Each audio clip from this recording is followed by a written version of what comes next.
ATM आणि बँकांसमोरच्या रांगा जरी कमी झाल्या असल्या तरी अनेक उद्योगांसमोर निर्माण झालेल्या अडचणी आजही कायम आहेत। सगळ्यात मोठं संकट तो उभं ठाकलंय लग्नाच्या बोहऱ्यावर चढणाऱ्यांसाठी।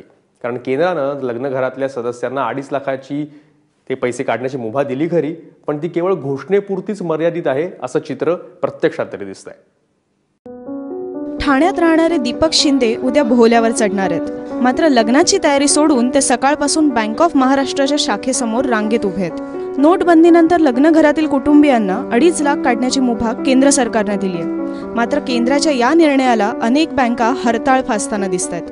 पप्पा माझे सकाळी 7 वाजल्यापासून उभे होते, 1 लाखाचा चेक घेऊन गेले होते। म्हणजे हे सगळं लग्नाची पत्रिका त्यांनी दाखवून जे 2.5 लाख भेटणार त्याच्या आधी 1 लाखच, कारण पैसे नाही म्हणून मागच्या टायमाला सांगितलं होतं।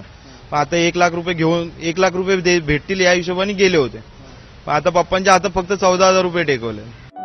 2.5 लाखांसाठी बँकेत गेलेल्या हितेशच्या पदरीही निराशाच पडली आहे।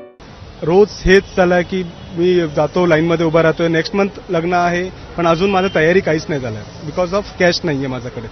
तर छोट्या छोट्या गोष्टी आहे, मोठे मोठे ठिकाणी मी चेक देऊ शकतो, सर्व गोष्टी मान्य आहे, पण छोटी जागा ठिकाणी मी काय करू शकतो तसा प्रॉब्लेम आहे। काल परवापर्यंत पालघरातील या फुगे कारखान्यात कामगारांची वर्दळ असायची। मात्र नोटबंदीच्या निर्णयानंतर फुगे व्यवसायातली तर हवाच निघाल्याची तक्रार कारखान मालक करतायत। 7 साल हो गए मुझे फैक्ट्री ज्वाइन किया, अपना फैमिली बिजनेस था। तो जब इनिशियली ज्वाइन किया तभी अच्छा फ्यूचर लगता था, पर कुछ इंपोर्ट्स के हिसाब से और कुछ अभी जैसे डीमोनेटाइजेशन हो गया, कैश क्रंच हो गया, तो सडनली फ्यूचर ब्लीक लग रहा है। तो हम अभी सोच रहे हैं 7 साल इसमें बिता दिए तो अब आगे क्या करें।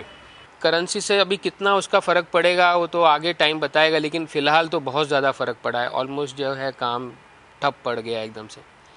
थोड़ा थोड़ा करके चला रहे हैं, कोशिश कर रहे हैं, क्योंकि हमारे जो मजदूर हैं उनको काम देना है, वो हिसाब से देने की कोशिश कर रहे हैं। चलन तुटवड्यामुळे लोकांच्या हातात कॅश नाही, त्यामुळे बाजारात मालाला उठाव नाही। परिणामी कारखानदारांकडे कामगारांना द्यायला पैसेही नाहीत। त्यामुळे नोटबंदीनंतर अर्थकारणाचं चक्र उलट्या दिशेने फिरायला सुरुवात झाल्याचं दिसतंय।